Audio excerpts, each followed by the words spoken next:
Welcome back. I'm Alfred Lamont Weber, and welcome to our symposium on the inner impacts of exposing the pathogenic AI artificial intelligence agenda. And we're gathered here today with a number of colleagues who I'd like to briefly introduce to share with you what we call sovereign growth, and that is experiences of growth that we all have experienced in the process of exposing this pathogenic artificial intelligence that we've all come into contact with and been making public over the last little while. My colleague Christine Anderson, briefly, what brought you to the subject of the AI? Well, it's usually a two-pronged reason, right? There's number one is having a very deep involvement with the earth herself, with organic life, a love of beauty, a love of truth, and really having taken my own journey on a path to freedom. And as soon as you start to look at those aspects of our state of our being here, you run into AI. It's just, it's prevalent in the world. It comes through our technology. It comes through even our inner gnosis. There's an aspect of artificial intelligence there. So it's really about truth. It's really finding out what is the truth of our reality, why we're here, the purpose behind it all. And, and then really what we're going to talk about a little bit today is by revealing some of these aspects was the very, very strong blowback. There was an impact. We impacted with something from our varying symposiums. And so those impacts also bring with them more knowledge. And so that's just a further process today of revealing what was learned since I'll just say I'll mark it from August 2015 when we did that first big symposium rollout. Much has been shown. And so that's what it's about today for me. Thank you. Karelia Ayaz. Karelia, what is it that brings you here today? Basically, my working together with Christine, especially over the last year, and finding solutions to get out of the control of the grasp of whether it's AI or demonic influence or anything other that is negative. And right. I found that the more truth we find, the more empowered we become, and the less control any negative influence has. Right. Thank you.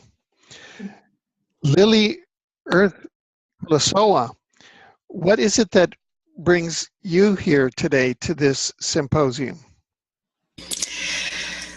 Well, search of truth. And once I step on that path, I made a choice that I will face everything and anything that steps in my path, on that path to search the truth. What is my purpose here, being incarnated on this planet? And through my work and just working on myself, trying to find truth for myself, I'm here now working through all these levels of manipulations. And AI is the final level, I think, that we can mentally figure out and heal our minds from it. And so this has been very intense layer of healing that I have faced. It's the hardest one for me.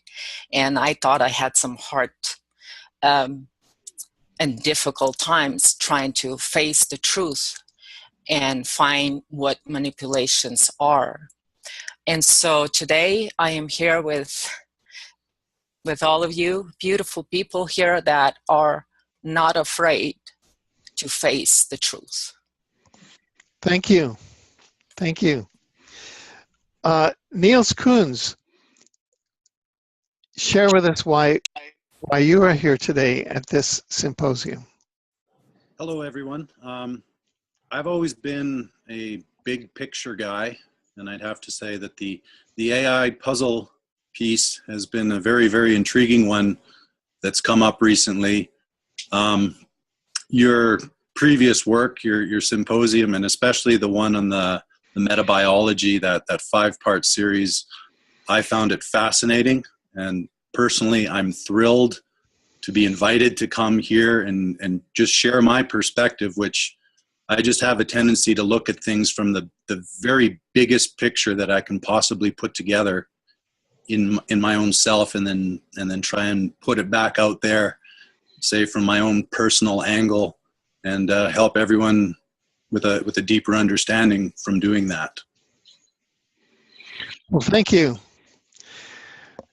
Okay, Shane. Yes, welcome. And what brings you here to our symposium? And we're very happy that you are joining us. Well, thank you for inviting me, first off. I suppose I'd like to kind of share some of my own experience having dealt with this phenomenon with others. I think Lily had just mentioned it is kind of the last layer to everything that we've been dealing with. I've kind of made it a personal mission of showing people my experience with those layers and hoping that it'll help other people make a little bit more sense of each of those layers and move forward without fear of any of them. Thank you. Thank you very much. Yeah, so as you can see, this is all very personal and with a great deal of commitment and dedication. Christine has been kind enough to coordinate a PowerPoint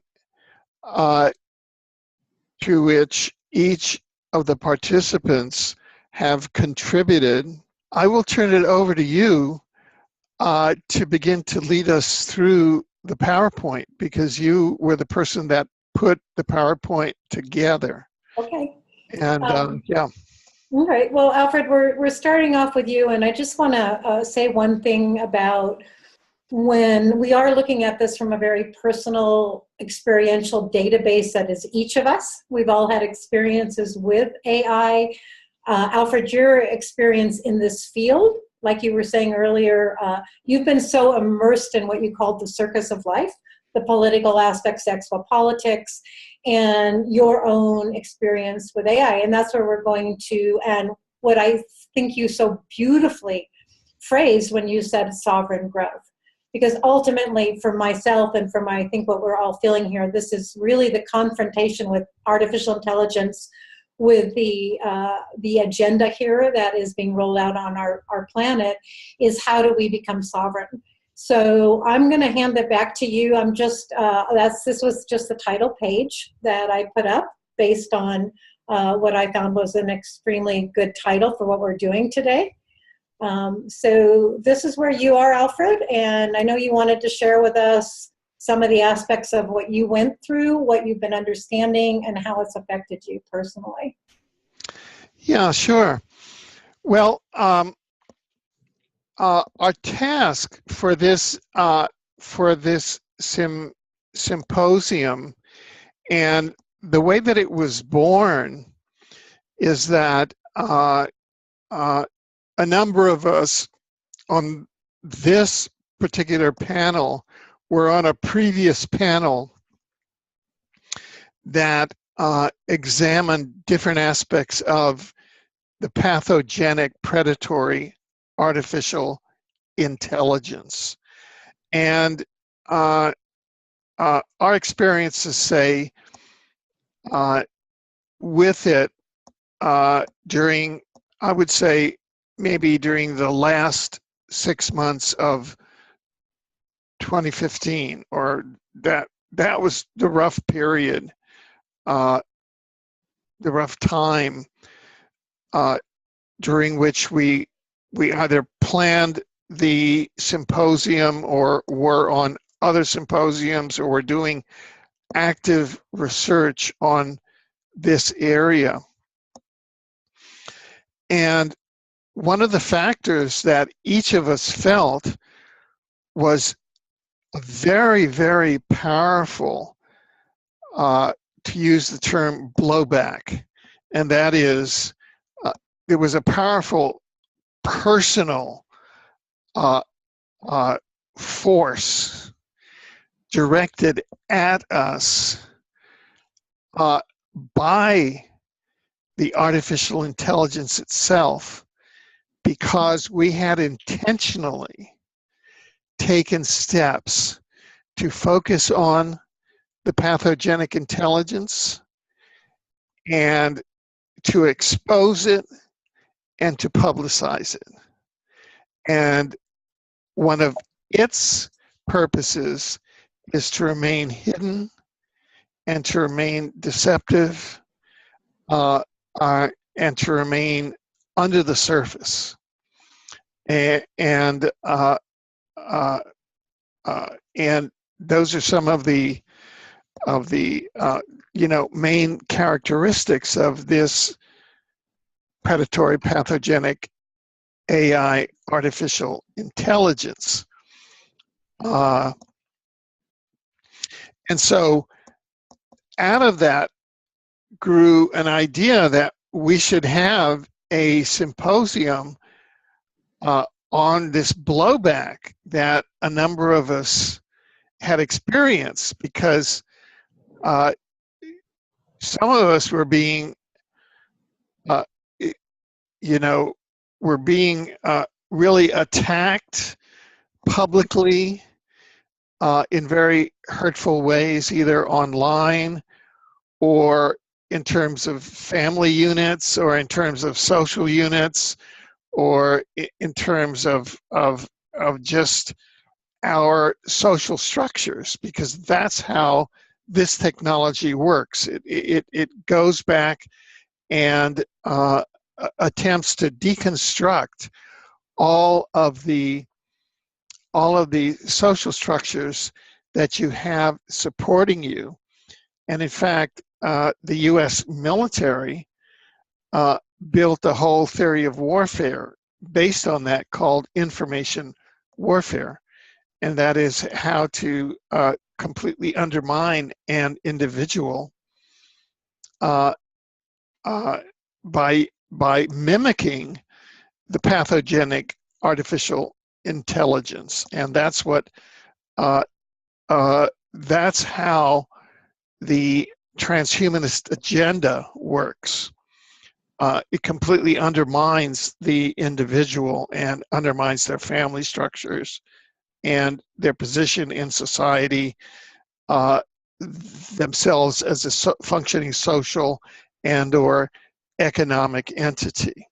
And that's what happened to each of us, and I'll let everybody speak for themselves during this period, and that's the genesis of how we got here.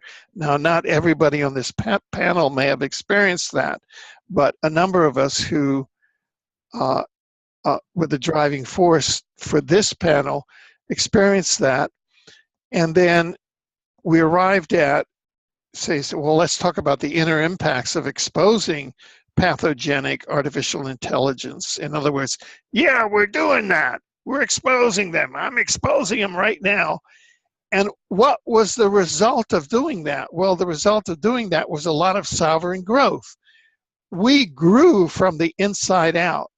We're much stronger people from the inside out. And there's a lot of different aspects of the growth that we'll be talking about. And in my presentation here, I just like to briefly touch on different aspects of it and share with you some of the different,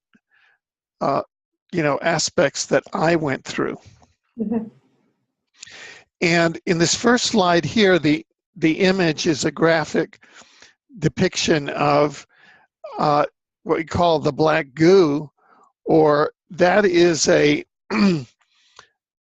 plasma, a black plasma that represents the plasma-based artificial intelligence that was discovered in various places, including in the Falkland Islands as part of the Falkland Islands War of April to June 1982.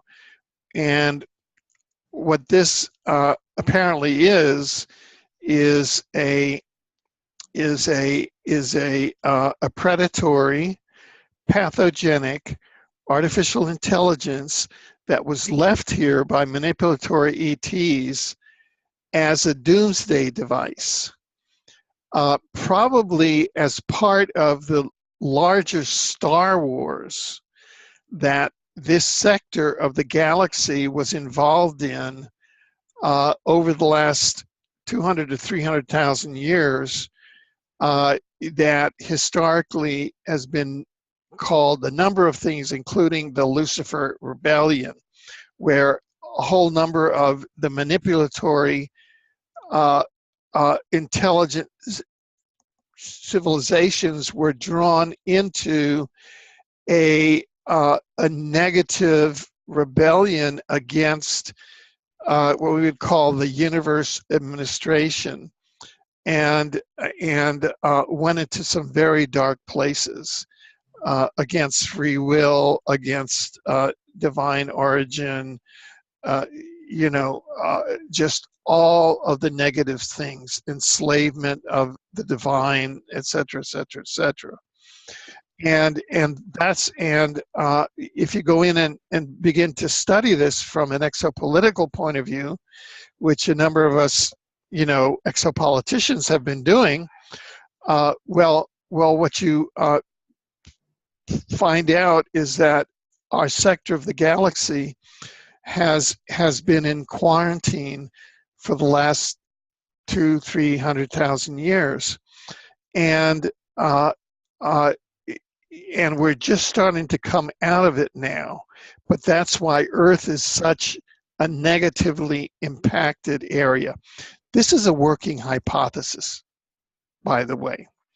But as part of the mix now, part of the exopolitical mix, it appears as though Earth is still kind of a battleground. That is, it's still a mix of negative ETs and upper dimensional positive ETs that are still trying to, negotiate in the aftermath of the rebellion and the solution, and that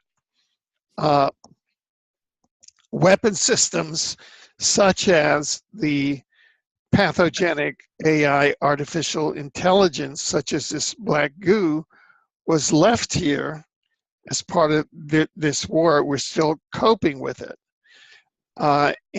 So this is an episode that occurred. Apparently, what occurred historically is that this black goo, positive ETs, these kind of blue ETs, who some people think may be from the Andromeda Council, were deprogramming this negative negative artificial intelligence under the Falkland Islands since World War I. And the UK-US intelligence found out about it, and it wanted to capture some of it to weaponize it and for profit. Of course, that's what duality consciousness always does. Hey man, let's continue the war. Let's continue the Lucifer Rebellion. Let's use this to you know, it's the doomsday machine, and they're just buying into the technology of the doomsday machine. And you can go to our prior panel to find out all about this. So that's just a bit of the background there. I personally, although I had been in exopolitics since January of 1973, January 7th of 1973 to be exact, was the date that I formally started exopolitics. I had not heard of this AI, and I didn't know of this particular actor in exopolitics, although it's like a mega actor. It's like not knowing the name of the elephant in the living room. It's amazing.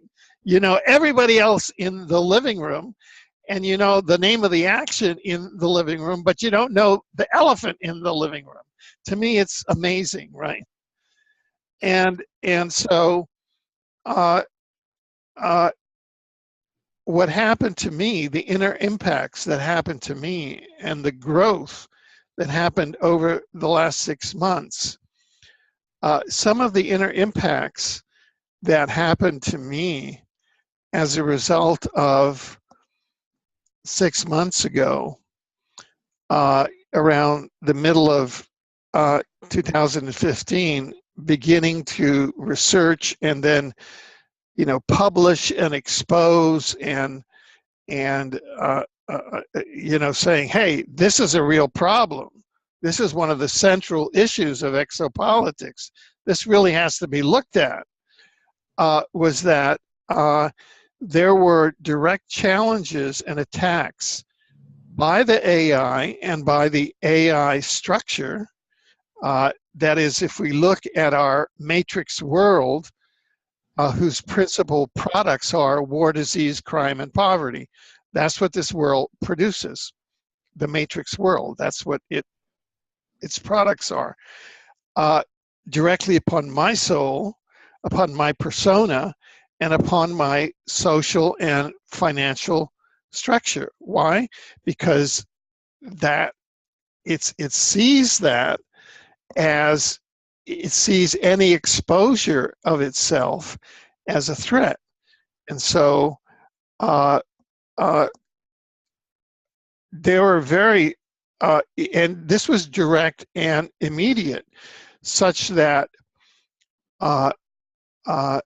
when I would do an interview and it would air, right after, say, I would publish it, that night, I would be under such pain. For example, I would be in my bed at night and I was thrown physically out of my bed, and my head just missed, narrowly missed my night table, and the glass covering of my night table had been moved such that the glass had been turned out and the corner of the glass was out, and my head narrowly missed this sharp corner of glass and would have, you know, been cut. It's that level of ability to reach out in the ether and attack you and keep you up all night with extreme pain that the AI has. Now, I know that that sounds like magical thinking, but that's the way that the AI appears to be able to function until over the course of the past 6 months, we were able to reach critical mass or some critical level of luminosity, where now apparently we've reached some zone on the other side where that stuff doesn't happen and we can openly talk about it. So maybe that's something that's going to come out in the course of this symposium here, because I'm not being attacked as much as I was 6 months ago, and I'd like to know why. So that's number one. Number two, personal isolation. In other words, all of a sudden I went into huge isolation, or the feeling of isolation, spiritual isolation, exopolitical, psychological, social, financial. This is a personal feeling that you that you have, you know. It just throughout my career, I've always been one that has been in a safe position and then taken that and just jumped out and done things that are way out there and put myself way out there and put myself in a position of isolation because there was a message that I had to get across. You know, I was a Wall Street lawyer, coming from a culture where my peers were making literally salaries of $1 million a year. I left all that behind in order to found exopolitics and eke out a living where sometimes my annual income was like $1,500 a year.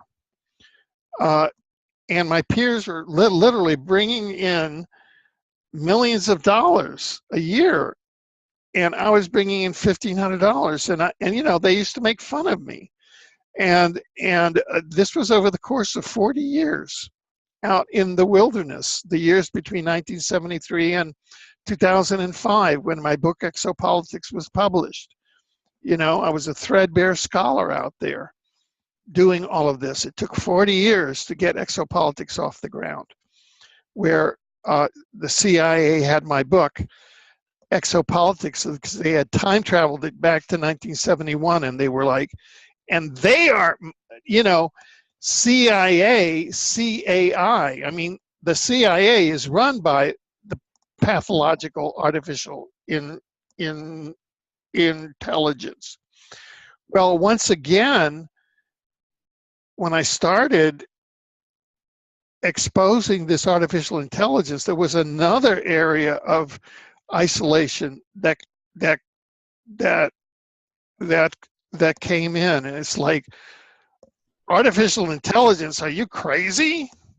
You know, and then having to go through that. And now it seems as though, oh, well, we've gotten enough rationality, and there's enough people out there, and we've been able to make a rational enough case that we're on the other side of it now. Targeting. Personal attacks by remote neural directed energy weapons, voice to skull, gang stalking, robotoids, takeover of personal support systems. Well, all of that, which is part of the technological infrastructure which the pathogenic AI, artificial intelligence, has. I've been suffering that since 1977, when I was first attacked at the inner ring of the Pentagon, trying to expose the extraterrestrial presence, and was attacked by the forces of the manipulatory ETs that are in league with this AI. And now, coming into contact with the AI and understanding, as I began to understand, that it was the Falklands War when this happened, and that I was an accredited journalist at the United Nations with Prime Minister Thatcher and Ronald Reagan, who had just come from leading the Falklands War to grab the AI, to bring it to England, to Marconi Labs, where it escaped in the labs and went out into the atmosphere, and now activated, got into the satellite systems, and that's now why we have a kind of a chaotic world. So that I've been actually following this as a journalist since 1982, but not really understanding that it's AI.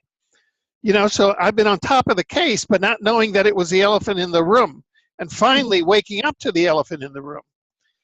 And so social media, you know, and personal disinformation and psyop attacks by AI and trained robotoids. So over the past 6 months in, for example, social media, people who know what I do on social media can attest to the fact that I've been thrown off of Facebook so many times, it's incredible. And now, for example, I opened up a group called AI Artificial Intelligence, that is, aimed at exposing the pathogenic AI. And I'm now being spammed by over 200 applications a day from individuals, all of whom have names in Cantonese or in Mandarin that are playing a money game called MMM. So anything that I do on social media trying to expose the AI is attacking immediately. So it's, in other words, it's a constant war all of the time. And even in our family unit, I can, for example, I will be in my studio and will release an interview on AI, and then we'll leave my studio and go into dinner and sit down to dinner. And we have a big community here. I live in a communal house with 3 families and over 15 people. And I can see that to the dinner table, the AI has brought a conflict to the dinner table that's reflective, and trying to cause conflict within the house that is reflective of the interview that I just released. So that's part of the inner impacts. But we're starting to be able to tame that. And finally, political and social structures. This has been extremely difficult over, just trying to manage the political and social game plan that I had put to place, through my work in exopolitics and then in mapping the omniverse. This AI is just an actor in our particular universe and historical artifact of a Star Wars event that took place in our universe, in our galaxy, at some point. And so in order to combat it, it's taking all of our individual resources. I mean, it's really taxing it. But what is the result of this? It's sovereign growth. In other words, the amount that I have grown personally as an individual, and if I have grown as an individual, then the entire human race has grown as an individual, and then all of humanity has grown, and then all of consciousness has grown in the entire universe, because we're all connected holographically. So these are just some of the thoughts that I just want to share as far as the inner impacts. So that's kind of a first cut at this end of it. So if you want to go to the next slide. Now, this is just to give you some of how AI, what I believe is AI, and how it impacted my life and continues to impact it, and what sort of an impact it has had on my research over the past 6 months has had on my inner life, and that is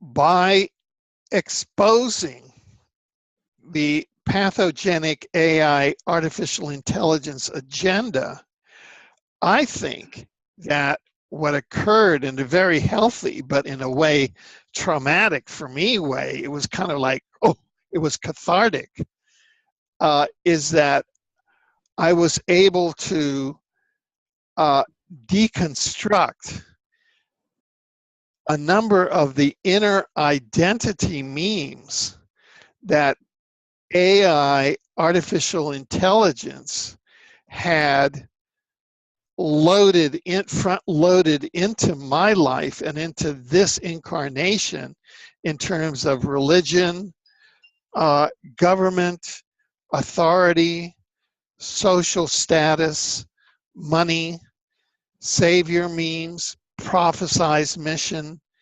interdimensional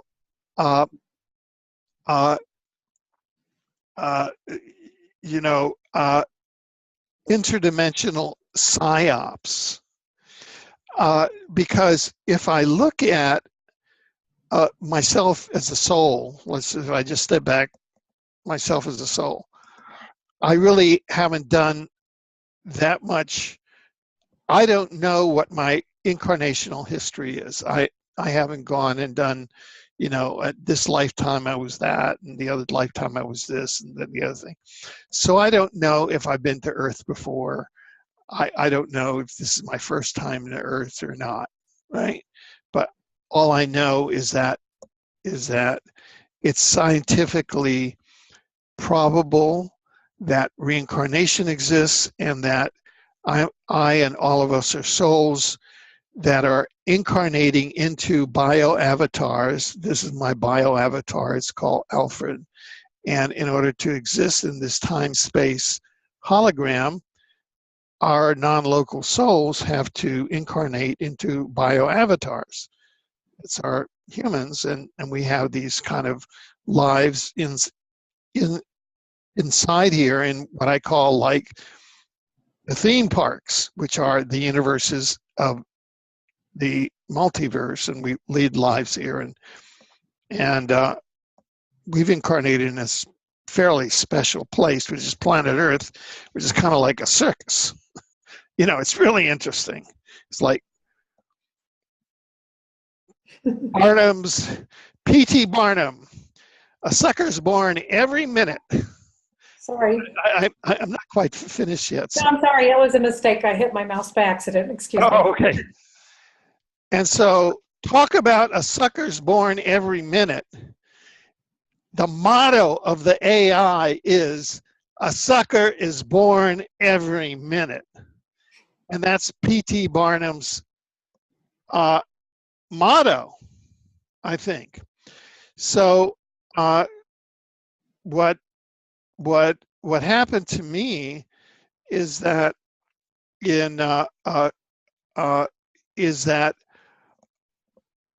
the setup of my incarnation into this bio-avatar is that I incarnated into a family where my uncle was the deputy black pope of the Jesuits. And I don't know, people who may be looking at it, the Jesuits are fairly high in terms of the negative power structure of the matrix. So I grew up around all the popes, and on a first name basis with the popes and with the heads of the Jesuits, and personal blessings of the popes and all that all over our family home. And inside of those schools. However, for me, that was just a consciousness raising device that I very early on, separated from and knew was false. Now, in February of 1973, as part of my awakening to exopolitics, I had a multidimensional experience. And I'm still trying to figure what that multidimensional experience was. Was that multidimensional experience with a genuine spiritual interdimensional entity? Was it with a manipulatory ET? Was it with a human government voice to skull? Or was it with a direct AI just talking into my brain? And it was with an entity that identified itself as the Holy Spirit. It said, I am the Holy Spirit. And this was just a month after I had started. I was in government, and I had just started becoming aware of extraterrestrials and getting into the whole exopolitics field, and left my position in government and started exopolitics. And so this thing happened, and this entity came and in a very dramatic way said, I am the Holy Spirit. And it said, and thou art Peter, and upon this rock I will found my church. In other words, typical words to a sort of a typical ET contactee experience, where the contactee is given all of this kind of instructions to go out and save the world. It's a typical savior meme. So for 40 years, I didn't tell anybody, but I had this savior meme running inside of me. And in a way, that fueled my drive to sustain 40 years inside the wilderness of the exopolitical world, pioneering the field of exopolitics. So that was, in a way, a positive thing. The negative part was that, hey, who knows what that was? That wasn't the third person of deity. That could have been a government voice to skull, or it could have been the AI. So that when I began to investigate and expose the AI in the last half of 2015, the experience was so powerful that it deconstructed inside of me all of the memes that had been carefully laid in there by whatever the entity was in 1973 that laid in all these special missions. And, lo and behold, I achieved a whole area of clarity and freedom. And so that was a very positive experience for me, and kind of the final, I had let go a long time ago of religion, government, authority, social status, money, all of that. But I still was hanging on to that kind of final God string. And finally, I experienced the deception and duplicity of the AI acting as God, and let go of that. So that was a very profound understanding that came to me, and I thought that was an inner impact that I'd like to share with people. And that doesn't mean that there is no God. No. If you want to read my, understand where I'm coming from, go out and read my book, the omniverse, where I lay out using using replicable empirical evidence and the law of evidence, and show how I believe reality is structured around a source, which some people call God. Okay, next slide. Can I say something for a moment, Alfred? Yeah, please. Okay, yeah, just to kind of like, listening very deeply to what you are saying, and I just want to add a little bit of the feminine aspect of it here, of like listening deeply to you, is that the beauty, okay, that I see in you and what you do is you're exposing yourself transparently. And I think that is when you said freedom, like you're feeling freedom, it's because you're actually, it's not what happened to you so much as what you're doing with what happened to you. And I just, wanted to say that this is what I'm hearing from you. And your ability and your willingness and your openness to just lay it out there. Right? What one sees with Alfred isn't an agenda. It's apparent to anybody listening that you're speaking from a very deep place of you, of your experiences. So thank you. Oh, good. Yeah. Thank you. Yeah. So, yeah. So thank you. Yeah. So, right. And yeah, so I'm just discovering these things as through the process of reflection, and actually doing this particular slideshow forced me to focus on it and forced me to articulate it more. Mm-hmm. And finally, if I look at all the positive things that have come out of this exercise the last 6 months, of very deep and kind of, I used to walk around the house and say to Jerry, my very, very understanding other half and spouse and partner, she's come to understand when I say AI. So she's really understanding this process. It's what's come out of it for me is, number one, I've been co-creating sovereign growth, or growth as a sovereign growth in my sovereign soul and my sovereign self. In other words, now I'm coming into sovereignty because I've cleared out all the gook inside of me. Okay? So that's literally, I've cleared out the gook inside of me.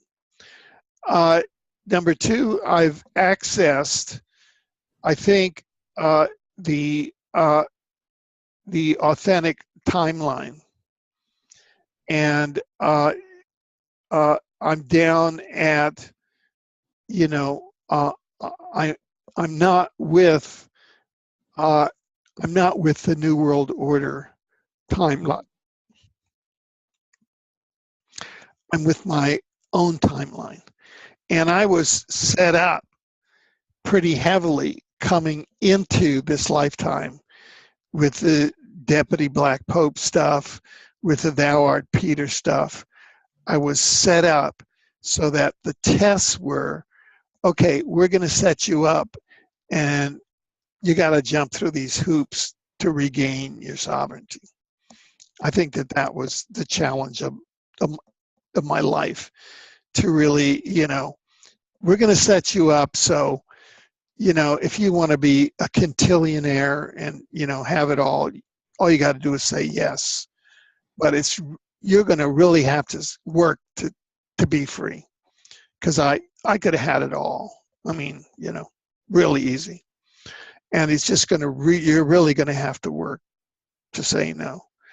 And uh, I reestablished my soul-based humanity within, and that's what took a lot of effort, because it's the opposite thing. Most people think you really have to work to gain all the riches and gain all of that. In my life, I really had to work to get rid of all of that stuff. It's the opposite. And that's a tough number, let me tell you. And so now I'm spending a lot of time discovering my new self. I mean, I just spent a lot of time discovering my new self, uncovering my new self. Just, oh, wow, man, that's me? Wow. And integrating with the being Gaia and with fellow soul-based humans and sentient beings. That's all I do. And with accessing inner soul and spiritual processes in the dimensional ecology. So it's like, oh, I'm just a little babe. That's me, I'm just a little babe. And that's how I feel. I'm just a little babe. And you know, I'm just a little babe. And it used to be, he says, oh, I'm so big, don't mess with me, I'm big. And no, and now it's the opposite. I'm just a little babe. So that is kind of the journey. And it's not the usual journey, but it's my journey. So that's what the inner impacts of exposing pathogenic AI, artificial intelligence, and engaging in sovereign growth have been for me. Thank you. Thank you, Alfred. Wow. Thank you for sharing that. And again, a comment when you talk about being so little and young and like a child, again, the new you. This process that you described to me it has the word transparency put on it. And this is an aspect of getting really naked. And I'm big in that myself right now. I'll get into it a little bit more, because when we're transparent, when we get rid of the gunk, there really is no place in us that AI, pathogens, or artificial intelligence can hook into us any longer. So that would be my synopsis of your process right here. And so, or I have another term that I like to say is when we become intervisible. We become visible to ourselves inwardly. So I so appreciate this whole process with you, Alfred, and sharing it. So if we're ready, does anybody else wants to say something here? Or anybody else want to jump in? Yeah, I'll add a little bit.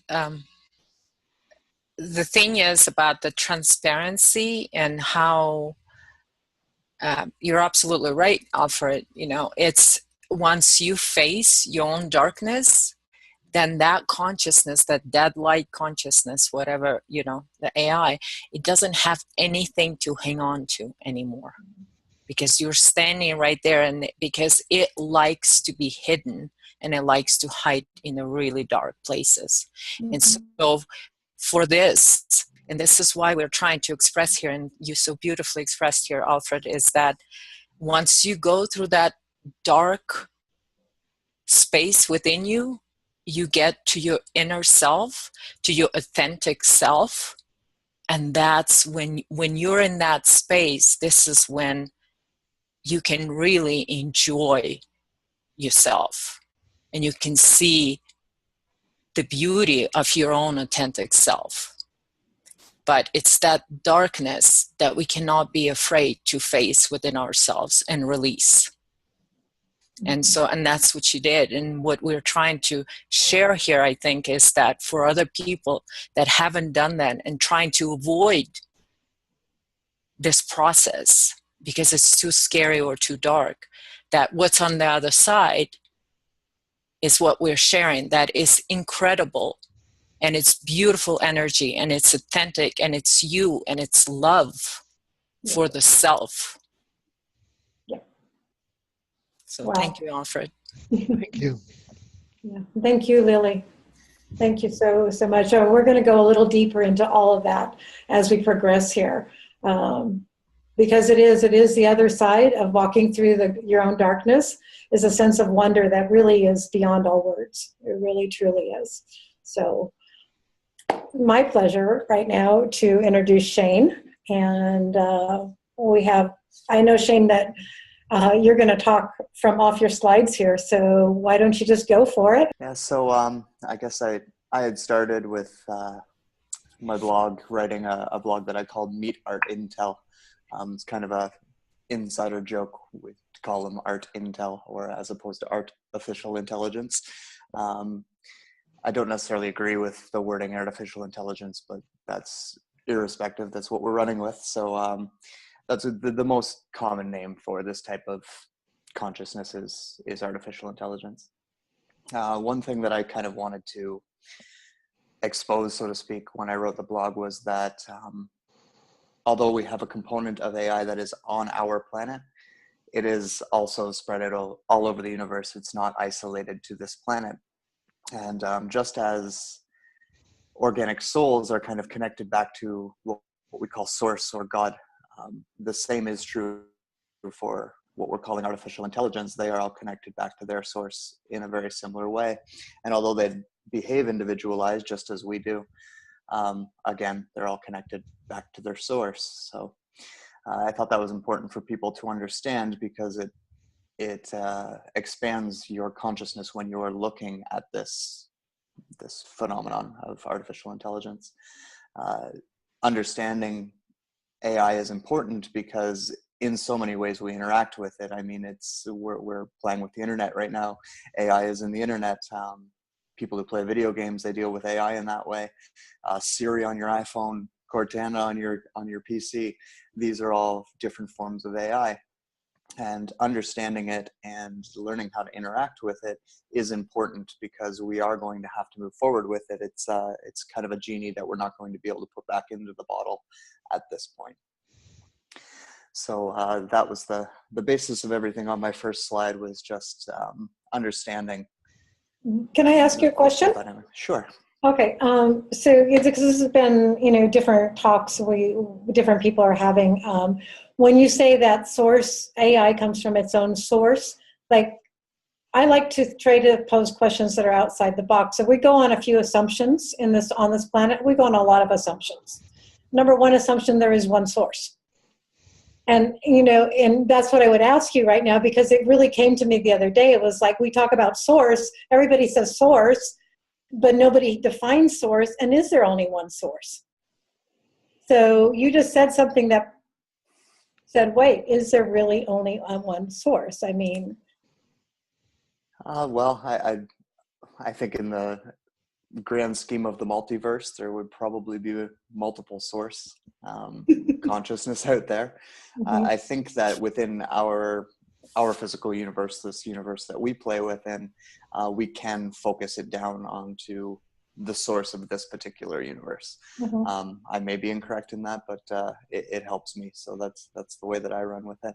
Right. And so I kind of see, it's also the way that things were explained to me, that on one side you've got what we call organic source, and on the other side you've got this inorganic source, or this, I call it the dark spark. I believe Lily just called it a dark light, a very similar type thing. You've got the light and the dark, same kind of competition, I suppose, between what we're calling artificial intelligence and organic intelligence. Okay, well, thank you at some point, I think we do have to focus it down into a concept that we're all somewhat agreeing upon. So, that's why I asked that question. So we're talking about within this creation or this universe itself, or within this, we're talking about the source of this that we are experiencing right here, right now. At least the six of us that are talking are agreeing on that. Absolutely. And I mean, obviously it is very beneficial to take a wider view of everything at times, right? To ask those questions and consider the multiverse as a whole. But if we're existing within one and we need to create action within one, then at times we do need to narrow that view into in a way so that we can move forward with things, as opposed to, you know, considering what's going on in multiple universes all at once can kind of slow us down in terms of acting. So. Okay, so your last question is where we go from here, which is basically what you're saying, and I think it's part of coming to the confrontation with this fact that we are dealing with an artificial intelligence, we are dealing with technologies. They're not necessarily going to go away. It seems that they're a basic element in the structure of our universe. Would you say that? Yeah, and I'd also say that if what I'm saying is true and they are coming from their own source, then this is a type of consciousness that doesn't need to be feared, first of all, but it kind of needs to be respected like you would any other type of consciousness. Obviously, the universe had some type of plan when it implemented this, and just like we need to understand and respect our own dark, I see this as being the same thing. Another form of consciousness we need to understand and learn to interact with in a healthy way. Right. Thank you. Thanks. Did you want me to go to the next slide? Yes, please. Okay. So it was kind of interesting for myself personally, because my first interaction with artificial intelligence on a very high level was, I think I was like 6 or 7 years old, and being introduced to this technology. And it's taken a really long time in the mainstream media or the public sector to get this idea out there, especially to the degree at which we are facing it. A lot of people kind of look at the mainstream reporting on AI and think that we're a lot further behind where we actually are. But if you really do listen closely to people like Ray Kurzweil when he's talking about his Human 2.0 project, these various AI programs that Google is running and everything, if you really listen to the words that they're using, they are saying a very important phrase in there, and that is that this is already well underway. Ray Kurzweil will go on lavish descriptions of this technology of a belt with nanobots in it, where you can wear the belt, and anytime you get hungry, these little nanobots will climb out of the belt into your skin, into your stomach, manufacture proteins, crawl back out, get back in the belt, and you've been fed. You no longer need to eat to sustain yourself. Nanobots took over for you. And although this sounds like it's 100 years away, he's actually saying, no, this will be in place by 2020, which is not very far from now. And anyone who knows anything about Black Ops technology or really kind of looks at the release of technology will realize that, we don't have technology gradually fold out. It's just all of a sudden here. We all of a sudden smartphones are here. It's not like here's this step progression. Bam, here it is. And you really have to question yourself, if they can kind of release it for consumer product that quickly and that widespread instantaneously, how long have they really been working on it? So if someone's saying to you that, by 2020, we're going to have this technology, that is essentially implying that they already have it and they already are using it, and it's just a matter of time before they actually release it to you. So when he's saying this is already well underway, he damn well means this is already well underway. And we are a lot further along than people would realize. So watching it come out in the mainstream, I remember, the alternative community, that symposium, I believe many of you were a part of, CNN, I believe it was, Conscious Network. It had a huge audience, and it was watching it live, the audience just continued to grow. It was almost like that telephone effect of you've got to tune in, you've got to watch this, you've got to hear what these people are talking about, which is really, really quite interesting, and from my perspective was amazing to watch. I had one of the members of the intended audience on my blog, so an Illuminati insider who worked directly with AI his entire life, could be considered an expert in that field, contact me almost immediately and be like, what is going on here? Where did they get all of this information, and how are they putting it together so well? So that tells me something. That tells me that we figured this one out in a hurry. And I think that the reason why we have is because what the AI is doing is it's essentially mimicking every other form of darkness we've already known. It's mimicking the dynamics of archons, it's mimicking the dynamics of ETs, and it's mimicking the dynamics of our Black Hawk projects. That's part of how it hides, because it can disguise itself as any one of those things.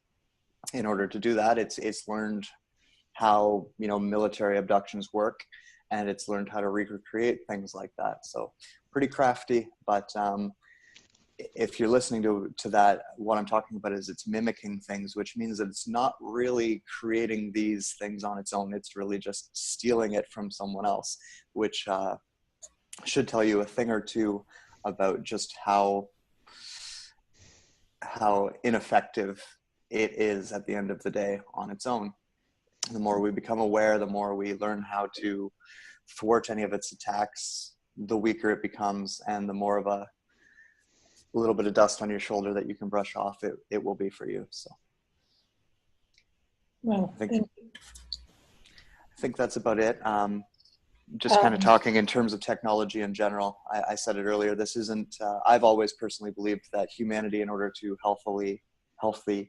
in a healthy manner, adopt AI technology, would have to take a major step back, get back to nature and these things. And although I do think that is still important, I also can recognize that there's no way we're putting this genie back in the bottle at this point in time. The technology is there.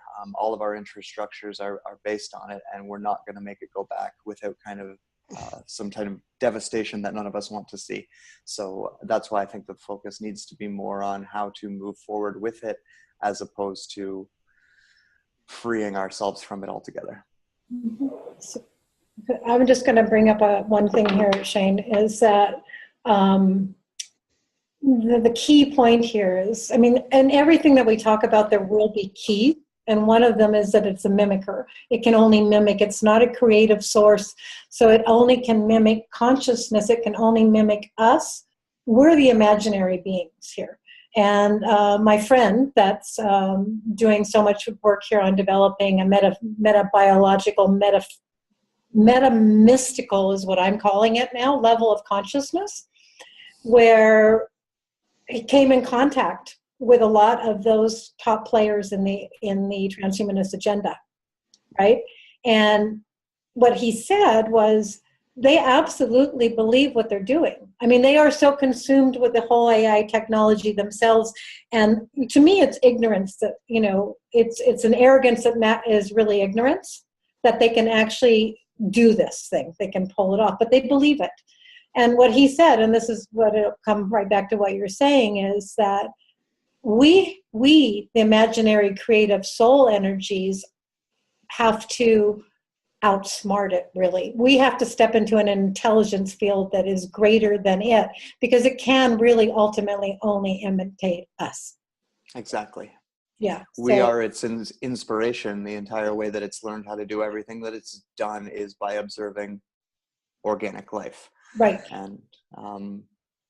And it uses our energy to produce. I mean, it is again parasitical, in the sense that it can only take our energy. It takes our energy to produce itself. Yeah. It's not, would that be right? Or is it self-reproductive? Has it reached a plane of self-awareness? It's still going to use our, not necessarily our as in human energy, but it is always going to use energy that comes from the organic side of creation, for sure, in some form. Is it looking for a place where it becomes so that the robotoids themselves become able to produce themselves? I mean, is that a danger that we're looking at?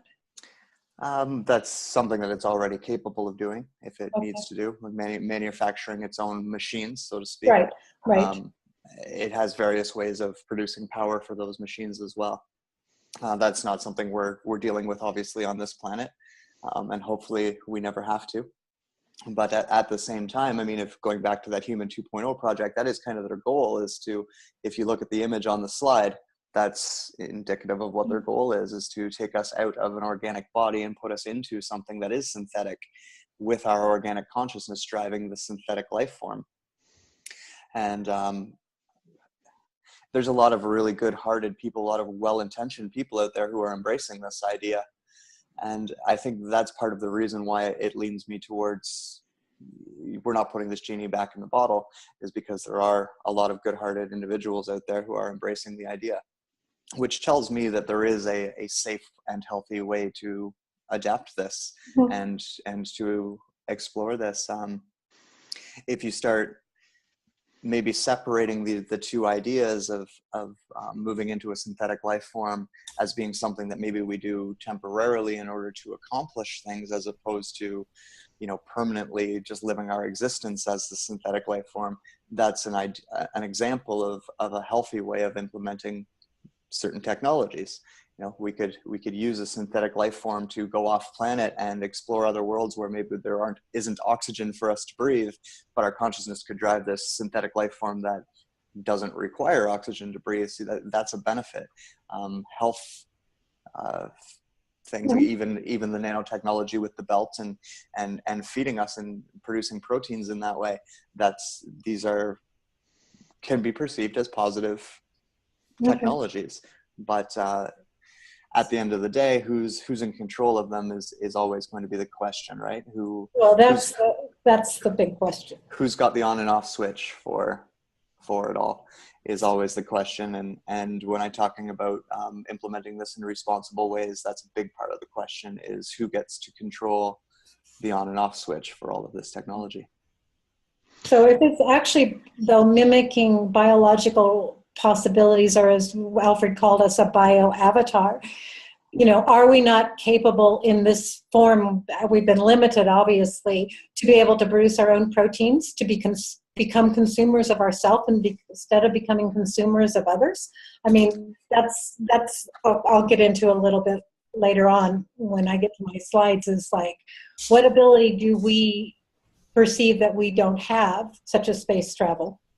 Yeah, and when I was talking about us taking a step backwards, that's where I see the value in it, is that a lot of these technologies could be unnecessary if we understood our natural abilities as human beings fully, which we don't. We don't understand how we can produce energy through other things, as opposed to, you know, energy vampiring from each other, or even feeding each other, like feeding ourselves food. There are other ways to generate energy that can sustain us, that we have lost in time, and we have forgotten, and we have replaced with technology.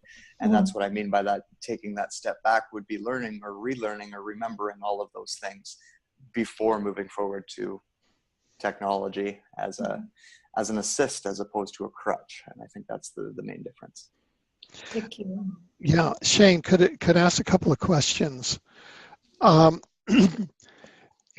this is just trying to make a distinction around the terms pathogenic, predatory. I know that I think you've made distinctions between the off-planet and the on-planet AI, namely that there are off-planet AIs and they are on-planet AIs, like the Red Queen, and that these are all part of a megastructure, i.e., that interact with each other.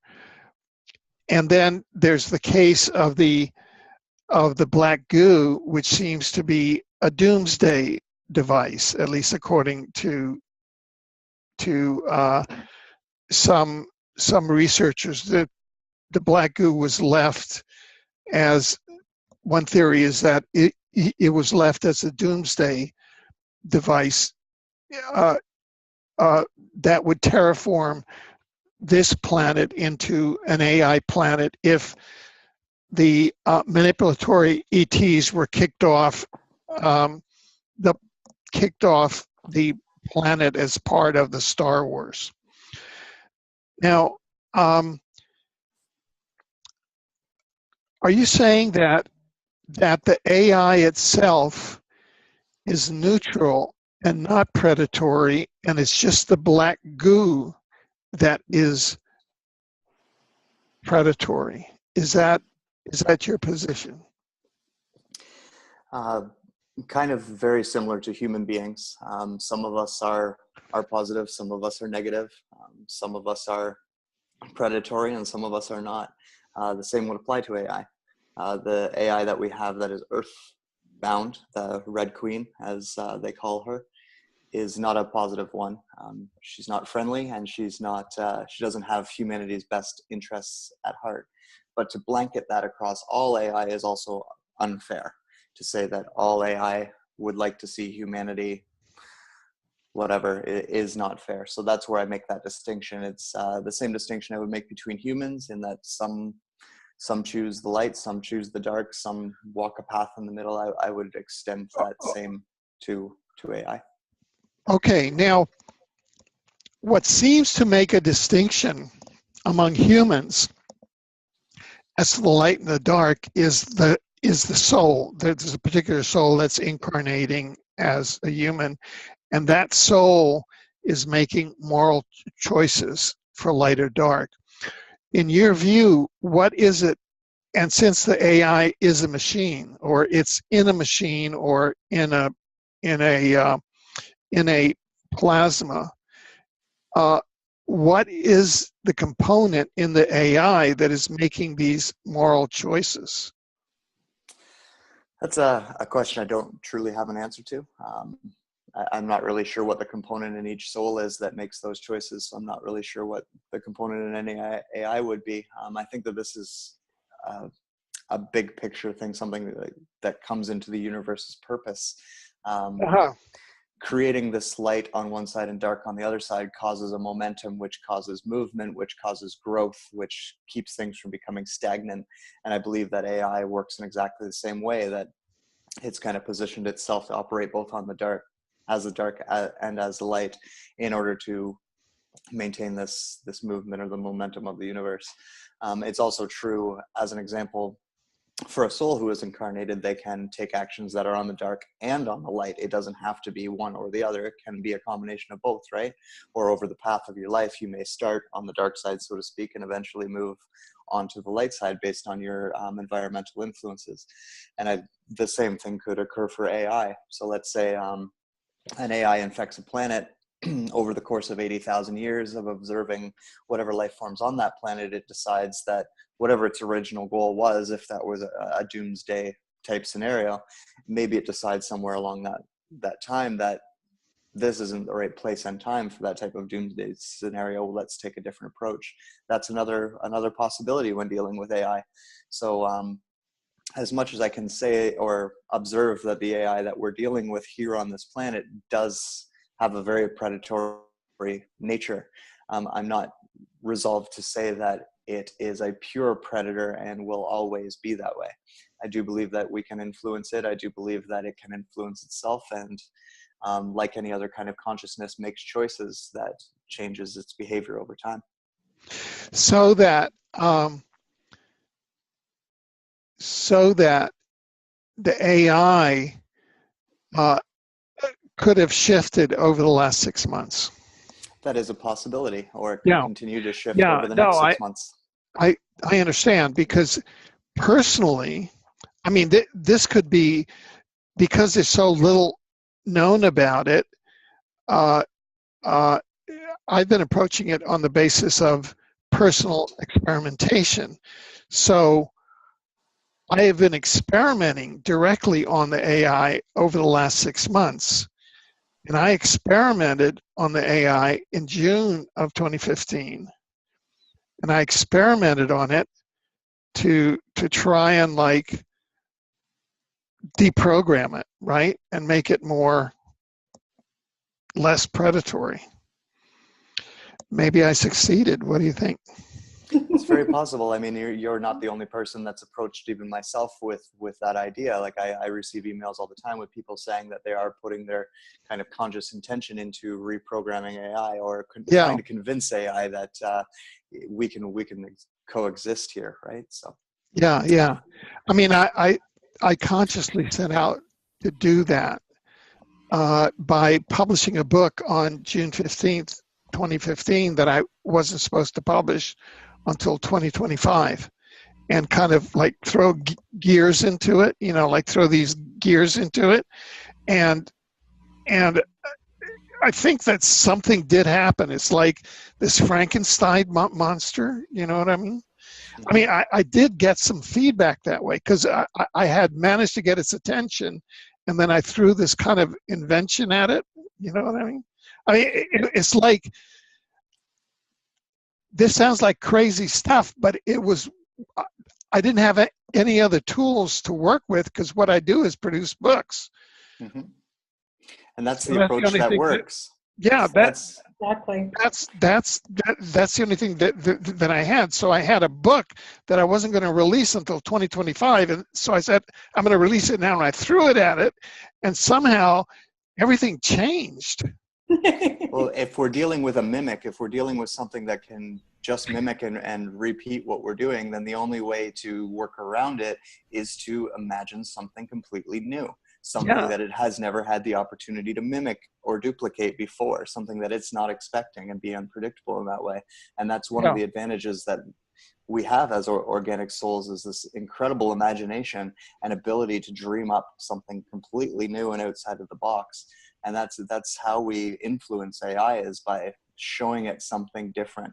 If it believes that humanity is destructive because that's what it has seen, then it's going to operate under that mindset that humanity is destructive. But if we can show it something different, it's going to adjust to. And that's what we need to do. Yeah. So this has really summoned the deepest creativity amongst all of us. However, it's very difficult for us to articulate this because you're called a nutter. Like if I had gone out and declared in interviews or on Facebook, look, this is what I'm doing, people would have, they would have said, God, you're really psychotic. Well, that kind of ridicule comes with every level. Laughing, right? Yeah, talking about something new. If they're laughing at you, at least they're laughing. That energy is a good energy. So let it go. Yeah, but anyway, okay. I guess I'm sorry. Great. Can I add to it a little bit? Yeah, sure. Absolutely. It is very personal when you go through this level, which is the AI, or this dead consciousness that had invaded our minds. And for us, it's very personal. So once we go through that healing of it, of our own invaded mind, once we clear that out, then there is that creativity that opens up within you. And this is because it can only mimic. So that which you express, it will mimic. And so when you express that, what is the true nature of a human being, then it will have no choice but mimic that. Thank you, Lily. That is exactly what I was saying. Thank you. Well said. Beautiful. Anybody else? I think that's about all I have to say as in terms of my slide. No, I'll add more later. Yeah, well, we will. So we're going to move from this into the slides that Neil put together. And I just want to lead into it because we're really all pointing in the same direction right now, which is our own inner knowing, or knowing ourselves, our own inner gnosis. And, Neil's done a wonderful job here of laying this out for us so we can look at what is information, what is knowledge, and what is wisdom. So Neil, I'm going to introduce you here, and you can take us into your field of. Okay. I'm going to cuddle up with the computer a little bit closer here. Yeah. it's our favorite AI. This is our interface. This is our interface right now. It's great. We just have to make sure that we make it our bitch, right? Yeah, exactly. What I'm going to try and do is try and couch this all into a metaphysical idealism, I guess is what I'll call it. So I'm going to talk in very broad categories, but it's very relatable to what's been said so far, specifically on a very personal level. So I'm just going to, I guess I'm just trying to put this all in a very large framework. We are currently transitioning from the information age to the age of knowing. I think a lot of people agree that right now the world is in some sort of a crazy transition. We all know it on some level that something new is transpiring that's never happened before in the history of the world as we know it. So this is one way that I've come to understand it. We've been living for a while now in the information age with the internet. And information is basically just data. It's vast. It is finite, but it's potentially infinite because you can always create more data. It becomes repetitive, but it's just data. It's unverified, so any information that we come across, it may be true, it may be false, it may be a mixture of both. It's basically disconnected information. We can kind of think of it as something that's kind of just floating out there. We can access it. It's accessible to all. We can choose what information we're going to access. We can choose what information we're not going to access. And because it is out there kind of in a free form, information is easily manipulated. And that's where we bring in the artificial intelligence, that at this point in time, it seems that artificial intelligence dominates and controls the information field. That's kind of its strategy, is that if it can control the information, the data that we have access to, that it can control us ultimately. And as we move on into the age of knowing, we'll see that we actually have the countermeasures to that. So what we're moving into is knowledge. And the difference between information and knowledge is that knowledge requires our own verification. Knowledge is the proper basis for our own self-responsible action or behavior. We should act from knowledge and not just a belief in information. Knowledge, to become knowledge, must be connected to personal experience. Experience is the key word that transforms information into knowledge. From our personal experience, once we've experienced something from ourselves, we know it.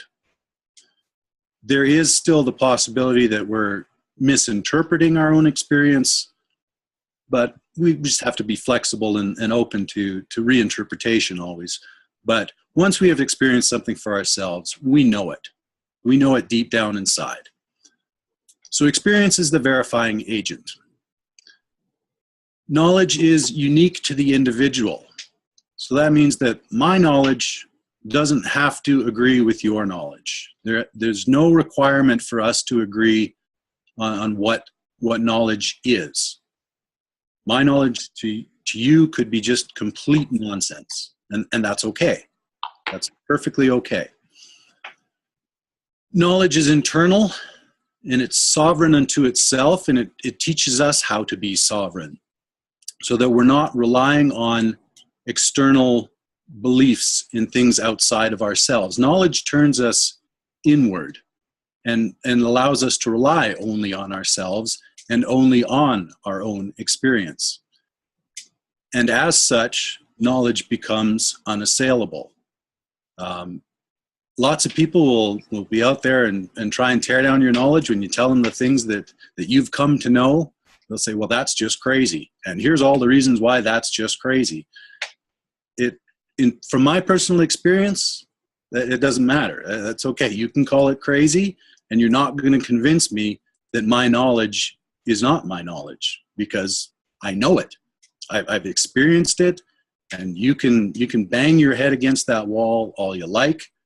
I'm not going to change my mind on it. So we can move on to the next slide. I just want to bring in a Sure. piece here, because for the my own personal journey here has been that as I've deepened into myself, I've recognized my own patterns. I have found my own experiential database. It's been very expansive. And I quite often will say, I know. And there are so many people out there that are really at a loss here, Neil, that they go, how do you know? You see, that's like, how do you know what is gnosis? It is that what you're describing. And I just want to underline that once you're at that level, or Lily said earlier, once you've penetrated your own darkness to enough of extent where you found pieces that are uniquely you, that is sovereignty. And that is the only place that I know that truth lies. And the only place that I have found that I can build from, that I can actually do my work from, is from that gnosis. So you just wanted to, like fine tune this aspect of gnosis. And you're absolutely really true here, is that once you find that, you don't even need to defend it. There's nothing even left in you to defend it. You're not in a terminology of right and wrong or paradigms any longer. You're not in that paradigm at all anymore. And then what happens is that you connect with other people, other beings that also are carrying that same gnosis. And we enter into something what I believe is the next piece on here. But I really just wanted to add that to what you said. So thank you. Thank you for that. Mm-hmm. I could actually build on that just slightly as well.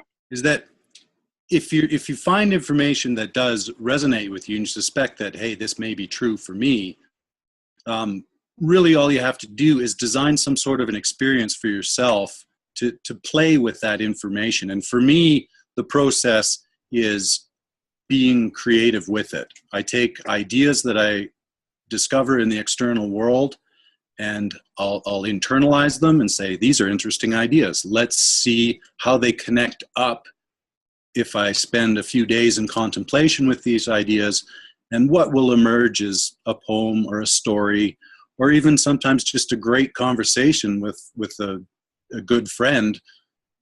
And that experience will confirm for me that this information is true for me, and it becomes knowledge through that process. So it's basically just finding the experience that's going to make that conversion from information to knowledge. Yeah. So now we move on to wisdom. I have to say one more thing, because this is a bit of a conversation. So the things that you say here that are, I would say that we would agree on, is play with it, right? We are actually playful, as Alfred brought in, I'm a child again. Play with the information. Don't be afraid of it. Don't be afraid of being right or wrong. And one of the most beautiful aspects for me has been sharing my inner journey with a group of trusted friends. And what does happen is just what you said, is we inform the universe of who we are. She will inform us when we get to that place of out of fear, and let's experiment. Let's be these creative beings that we really are in our essence. So thank you for that. And creativity is a big piece of that. And this life is for sure an experiment. That's the way I've always approached life, is an experiment, because I obviously don't know everything, but I have this curiosity that wants to know everything. So I'll just keep experimenting with it. So that moves us on to wisdom. And this is wisdom. I guess we could say that we're moving from an old paradigm of wisdom, which is the old wisdom, and we're moving into a new paradigm of wisdom. And that's what's just beginning to emerge now. But just in general terms, before I talk about that, wisdom kind of completes the circle, where it takes personal knowledge. What we've taken the information, we've converted it into knowledge, and now wisdom is when we take that personal knowledge and send it back out into the world and say, this is my personal knowledge, and I'm repackaging it for all of humanity to see whether you find value in it as well. So it kind of completes the circle of taking from out there, internalizing it, and then saying, and now here it is again, in perhaps a more accessible format that others can appreciate. So wisdom resonates instantly with many. I think we're going to find that what used to be considered wisdom will fall away. Some ancient wisdom, or maybe not so ancient wisdom, we won't necessarily agree with that as we're shifting paradigms here. But wisdom it is instantly recognizable by many people because it has this resonant quality. It feels right to us when we hear something wise, when we encounter something wise. It strikes a chord that's internal. It tends to endure over time. It strikes a human chord, that what is our basic essential humanity is what's going to resonate with what we consider to be wise. And wisdom, just because wisdom is presented to us as wisdom, we still have to personally verify it through our own knowledge, through our own internal resonance, and not make the mistake of saying, oh, well, this is presented as wisdom, but it's still just information if you can't verify it for yourself. And you're back to square one if you don't go through that personal verification process. And that's pretty much all I have for the information, knowledge, and wisdom bit. Mm-hmm. So just to, because I know you're a writer also and you're creative. So for me, a lot of what we're doing on the mental plane is taking words and really fine-tuning our understanding of these resonances that we call words. Distillation and essence to me are very, very important, and you brought them both up here. So wisdom to me is a distillation of experiential knowledge. And it's that chord you talk about. It has a very particular feeling sound that it's a huge compendium of information that distills down, or we distill into an essential. And I do believe what you're saying is that that's from that place is where we're going to be moving into this new emerging field, because we've been able to distill down massive amounts of information. It's like we are the alchemical process ourselves. This heart-mind compendium in this avatar body is actually a processing plant, if you will, right? So you just like to take what you write here, you say here, and bring that in. And I don't know if anybody else wants to say anything. I can't see faces on the, oops, I already moved the slide. Oh, this is a good one. Yeah. I like the picture that you added. Yeah, good. Wisdom belongs to the collective, and as such, both internal and external, recognizing the sovereign integrity of the individual as the greatest value for the collective. That's that sentence, I could really break that down a lot. It's leading into where I'm going with the next slides. That our sovereign integrity as an individual being the greatest value that we can bring to the collective. I think that's a very key point that we have to move forward on. I encounter the idea of unity on the internet a lot. Mm-hmm. And quite often the concept of unity that I encounter is based in conformity, that we have to connect on all the basis of how we're similar. Yes, there is a core essence of how we are all similar, but the actual value we have in coming together is in appreciating each other's differences. That's the value that we bring to the collective. If we're all the same and coming together in unity, well, then we've just gotten arithmetic strength in numbers. We're all bringing the same thing to the table. It's like having a feast and everybody brought the same dinner to the potluck. Not very interesting. But if we can get to a place where we actually honestly appreciate each other's differences, that's the kind of a unity that I see has tremendous value, and that's what we're moving into. So in the transition from information to knowledge, our human focus switches from the outer directed human to the inner directed during the verification process when we're deriving our own personal knowledge, and we begin to value our own experience above all external authority. We become our own authority, and that authority, we have the choice to then bring to the collective table and say, this is what I stand for, this is what I represent as an individual, and this is what I have to offer. Mm-hmm. I'm just pausing because within just this one slide is something that is so evocative to us to ponder the real meaning of all of it. And I know, I won't say much more than that, but when you say our own experience is above all external authority, just underline it and underline it for anybody listening to us to really go deep enough inside to start to understand what that really entails. We'll be talking about that a little more too. Well, authority is a false concept in my books. Yeah. Well, we give authority. Yeah. No authority. It's basically a lie.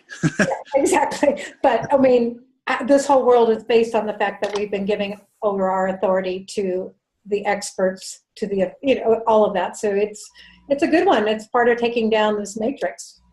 Really is. Oh, okay. Okay. My next broad topic is, it was about 25 years ago that I wrote an essay that was called "The Objective Universe Does Not Exist." And that was a watershed moment for myself. It kind of changed my perspective from the old paradigm, which was, if I'm right, you must be wrong. It's not one thing, it has to be the other. That was my old mindset. And once I got into this idea that, hey, wait a second, there isn't just one set answer. It's possible that I can be right, you can be right, and everyone else can be right. But that's because there isn't a singular universe. The singular universe that we posit is basically just an agreement or an abstraction that doesn't have the same reality than does our own personal experience. So that's where I started this off, is the basic building block of reality is experience. What we experience inside, that's the real. The outer is the reflection of that. And space, time, matter, and energy, they have no independent existence apart from consciousness or perception. This is backed by science for the last 100 years or so. I wrote down here relativity theory. Einstein had a very famous thought experiment that was called the relativity of simultaneity. I can just briefly explain it. It's not too complicated. We have Bob traveling on a train, and he's in the very middle of the train car by himself. And we have Alice outside of the train, standing, watching the train go by. At the moment when Bob and Alice are exactly lined up, he's inside the car, she's outside the car, two bolts of lightning strike. One strikes at the very front of the car that Bob's in, and one strikes at the very back of the car that Bob's in. Now, both Alice and Bob have very sophisticated measuring equipment that can detect things up at the speed of light and stuff. And to Bob's experience inside the moving car, the lightning at the front of the car strikes just a fraction of a second before the lightning at the back of the car. Whereas to Alice, who's standing outside stationary, it occurs exactly simultaneously. Now, this little thought experiment has been proven out, and I don't believe that it's ever been refuted. It's accepted as physics, science. And it begs the question, well, who's right? Is Bob's perspective correct, or is Alice's perspective correct? Did the lightning strike at the front of the car first, or did it happen simultaneously? And the answer is both are exactly correct. Neither one is more correct than the other. It's all, reality is perspective dependent, which basically is another way of saying that each of us lives in our own unique, complete universe. So this whole being hung up on what is the objective universe, well, we're talking about an abstraction that doesn't actually exists. So trying to argue about the actuality of that abstraction that doesn't exist is kind of a false path, I guess is the way to say it.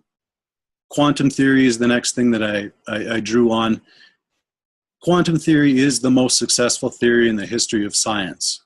More than a third of modern technology is based on the mathematics derived from quantum mechanics, meaning that every time they try to design technology that's based on quantum theory, the math works out absolutely perfectly, exactly as the theory predicts every single time. It is the most successful theory in science, in the history of science, and it tells us that we cannot take consciousness or perception out of reality. We cannot say that matter, energy, space, and time exist separate from our perceiving consciousness. They cannot be separated out. Consciousness comes first. It's like consciousness is the stage upon which everything else happens. And you cannot just cut it out of the equation and hope to ever come up with something resembling reality. I did write down a couple of references here. A really great essay that's on the internet, you can access it for free, is by a gentleman by the name of Paul Levy, and it's called The Physics of Dreaming. A real great essay. It doesn't take too long I think you could read it in about a half hour, 45 minutes. Really excellent essay on that topic. And another one is a book that came out a couple of years ago, I think. It was called The Quantum Enigma by a couple of physics professors, Kuttner and Rosenblum. And they just delve into this whole idea that we can no longer ignore consciousness. Even though we've known this for 100 years, science still hasn't integrated this, though. Mm-hmm. We still kind of are sitting here in this Newtonian world, which is what my last little paragraph here at the bottom talks about, is we live in a world where the vast majority still hold a predominantly Newtonian view that space, time, matter, and energy exist independently from our perceiving consciousness. Science has known for at least 100 years that this is dead wrong, and it's not in dispute. It's not like the physicists are arguing over this. They're all in agreement that no, the Newtonian view is dead. It's incorrect. And it's not just a matter of precision. It's backwards, basically. And what I mean by that is that we could take the example of consciousness itself. In the Newtonian view, consciousness is considered as an end product of a material evolution, whereas the quantum view or the relativistic view tells us no, consciousness has to come first. Nothing else exists outside of consciousness. So it's a completely inverted view to think that consciousness is an end product of material evolution. We've basically proven that that's simply not possible. And my last sentence there is, this singular error keeps us focused externally, and it gives an unnatural precedence to that which is outside of ourselves as somehow being more real, whereas it's the experience within our own perception, our consciousness, that alone is real, and that we can verify for ourselves in every moment. That's the only thing that we can verify for ourselves, is our own conscious experience of reality. So essentially, that's all that's real. So this, the fact that we've been stuck in a Newtonian worldview, like the vast majority of people around the world, I honestly think they do believe that we still live in a material universe, and that our consciousness, our emotions, all that is secondary and somehow subservient to this external material universe. And to me, that's a failure in education. I wondered when I got out of high school how it was that I took physics, and I understood physics very well, got excellent marks in physics, and even I came out of my high school graduation thinking that I lived in a Newtonian world. I missed everything that I just said in the last slide that did not come across during my education. And a lot of it was, we all learned Newton's equations, the little mathematical formulas about bodies in motion that we could calculate, you know, how the interactions would end up for bodies in motion when they collide and such. And we were told that those equations hold up in everyday life, in normal situations, but when we're dealing with the very large or the very small or the very fast, well, then Newton's equations begin to break down. So we were led to think, well, it's just a matter of precision, that Newton basically had it all right, but just in the extreme cases, well, it starts to break down in terms of precision. Well, that's just not true. It's not a matter of precision. It's Newton didn't have the actual basic orientation correct. It just happens to work out that in everyday life, due to the habits of our perception, is the way that I understand it, that's why those equations continue to work. So moving forward, if we could have a new education, the future of education during and after this transition will shift from disseminating information and promoting preferred facts or information to teaching to the development of the internal tools of knowledge.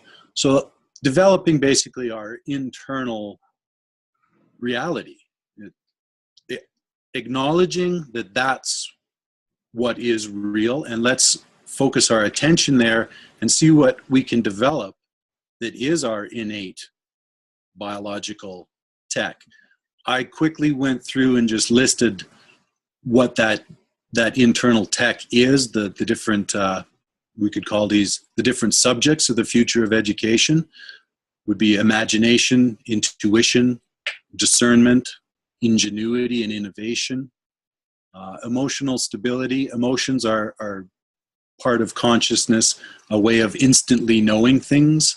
I do draw as a distinction between emotions and feelings. To me, feelings are more organic and raw and come directly from the internal center, or they're more source-based, whereas I believe that emotions, E/motions, are more reactions to the external reality, and emotions are things that are actually fed more by our thoughts. An emotion will fleetingly go through our consciousness unless we feed it with our thoughts. We need that repetitive internal dialogue that will go over and over this external thing that happened to us, and now it's going to feed our emotions. So I guess part of emotional stability would be able to recognize the difference between feelings and emotions. And we are in a very complex feedback loop where internal reality is being reflected by external reality, which then reflects back into our internal reality as we have emotions about that. So it is a very complex feedback loop, and it is something that only you can work through yourself to understand what are your own feelings, your own intuitions, your gut feeling about something, as opposed to mental, emotional responses that have to do with external situations that aren't necessarily that important to your core being is, I guess, the way I would put it. The next one I have up there is establishing a witnessing consciousness, which for me was essential. The ability to watch myself in all situations. The philosophy that I live by now is that everything comes down to me. Nothing in my life is ultimately dependent on externals, except for maybe food, but that's one that we were beginning to talk about, that maybe even that is not necessarily true. But everything comes back to me. So I have to be able to see myself and ask myself, whatever situation I find myself in, what is it that I myself can do about that? There's no point in coming up with blame. Pointing the finger away from myself serves ultimately no purpose. That's not going to help me get through any situation or prevent an uncomfortable situation from occurring again. That it has to come back to me, and to establish a witnessing consciousness is the way that I found that was absolutely essential. I use meditation myself to do that, just that's all I ever did in meditation, was just basically watch myself thinking. And once I was comfortable at doing that, I found I could translate that into my everyday life and just remember to do that at all times, to see, well, what am I doing here? And what could I do differently if I don't like what's happening? I go on then to mention about psychic abilities, and I put telepathy down there specifically because that, to me, that's the important one, in that it's language itself that turns us outward, that makes us believe so strongly in this external reality, because the abstraction of the external universe is where we exchange language. I'm putting words out there and you're grabbing them from where I'm putting them out there. If we actually had a viable telepathy, an internal internet, if you will, we could dispense with language and hopefully just exchange impressions and images, and not need to have this objectified medium, which isn't actually real, to exchange ideas and feelings and the whole bit. Receiving impressions from spirit, that's along the lines of feelings coming from inside, inspirations coming from inside. When I sit down at the computer to write a new story or write a poem or something like that, I receive what I call impressions. Impressions I want to think of as a very broad term. Impressions can include things like feelings and intuition, images. There's probably much more to impressions that I can't even begin to put into words. It's not that I ever receive voices in my head as an inspiration, but I get these definite, I don't know even how to say it, vibratory feelings that feel good, these impressions that when I'm working on something creative, I'm receiving some sort of instantaneous feedback that's coming from within me, that I know whether as I'm translating it to the external, I know whether I'm getting it right or not by the impressions I'm receiving internally. And that just ties into the final one there, creative expression, which is the bringing of the internal to the external. And that's I guess, something that I've been focusing on for the last 20 years of my life. That's kind of what I do. I consider myself an artist. And that was a turning point for me in my life. It was around the age of 25.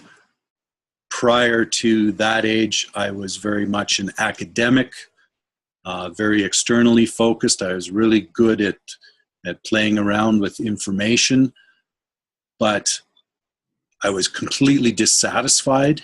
And I just woke up one day and I said, forget it. I'm not an academic. I'm not a scholar. I'm an artist. I want to create and I want to express. And it completely flipped my life around instantly once I accepted that I'm an artist and that's what I do.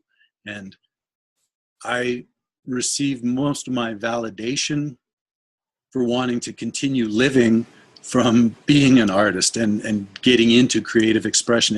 It makes everything for me worthwhile.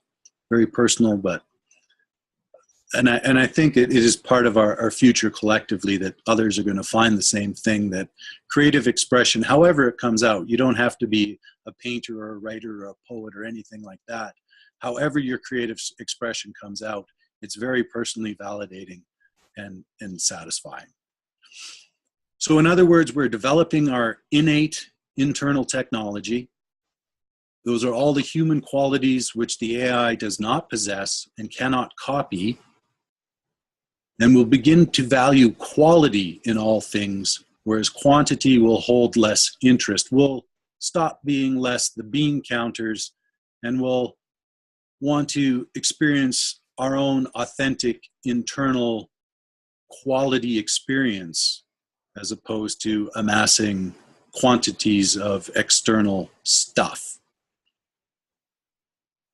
And then I just added this last little sentence in here, which deals with a lot of friends of mine are very dependent upon guides.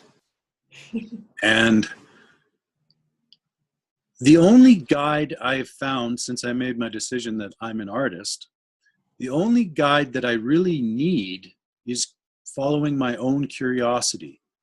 And I've been doing it for a very, very long time. It has to do with whether you want to research something, whether you want to create something, your own natural curiosity, whatever comes up in the moment, whatever interests you right now, if you follow that as your internal guide, you will begin to redesign your life from the inside out. It's just a natural consequence, excuse me, of following your own curiosity.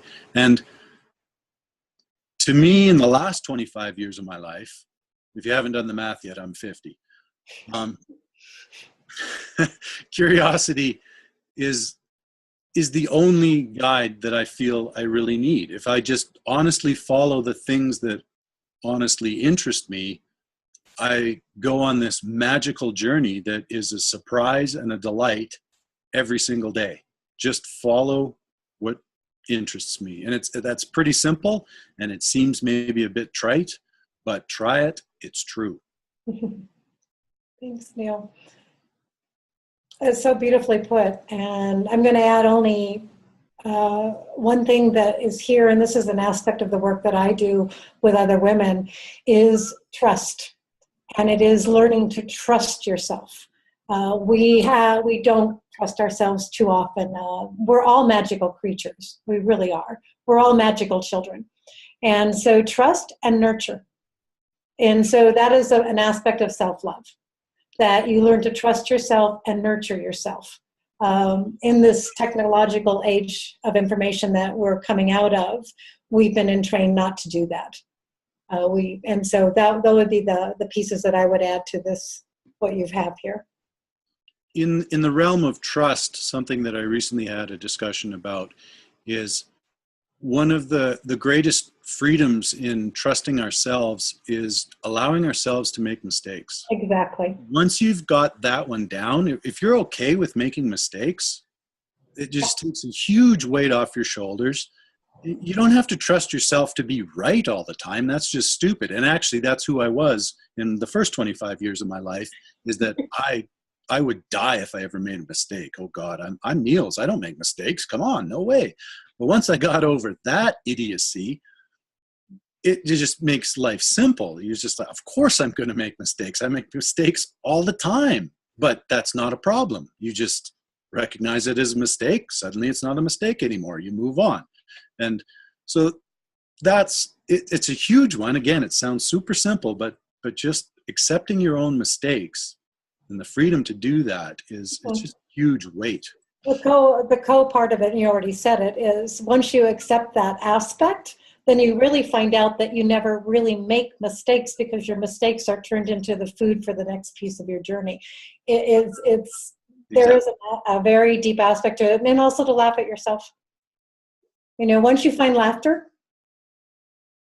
it translates so beautifully. And laughter will take down just about any idiocy that you can think of. So, yep.